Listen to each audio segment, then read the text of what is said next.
Hi everyone, it's Milani again from the MGH Revere Food Pantry, and today we're making winter vegetable mulligatawny soup. It's super good.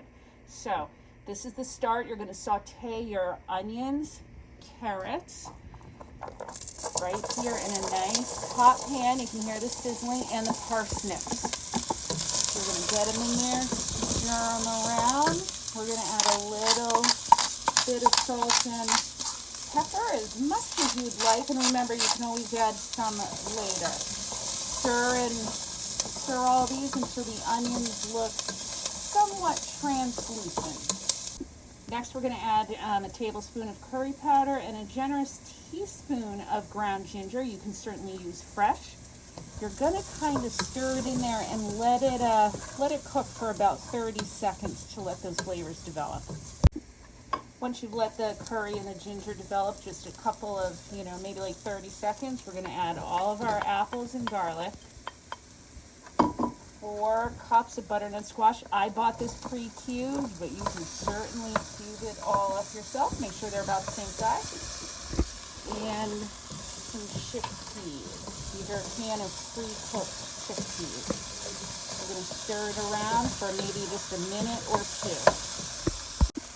Next, we're going to I'm adding vegetable broth, and this is 4 cups. You can also add chicken broth. You can also just use water. You might need to use a little more seasoning if you use water, and that's all right. And then a can of our diced tomatoes, and about a 1/4 cup of chopped cilantro. We're going to let this all simmer anywhere from 20 to 35 minutes, depending on how hot your stove is, until all the vegetables are nice and tender.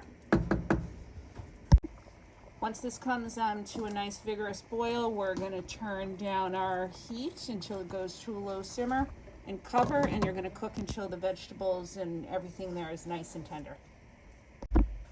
And at the very end, just take whatever kind of masher you have, and very gently, while the soup is still simmering if you want, or you can turn it off, go around and mash your soup up. I'm going to just say like halfway. You want to be thick, I think, but still have some chunks. If you have or want to use a blender, you can certainly take half of the soup very carefully and blend just half of it, and then add it back into all of the chunky mix.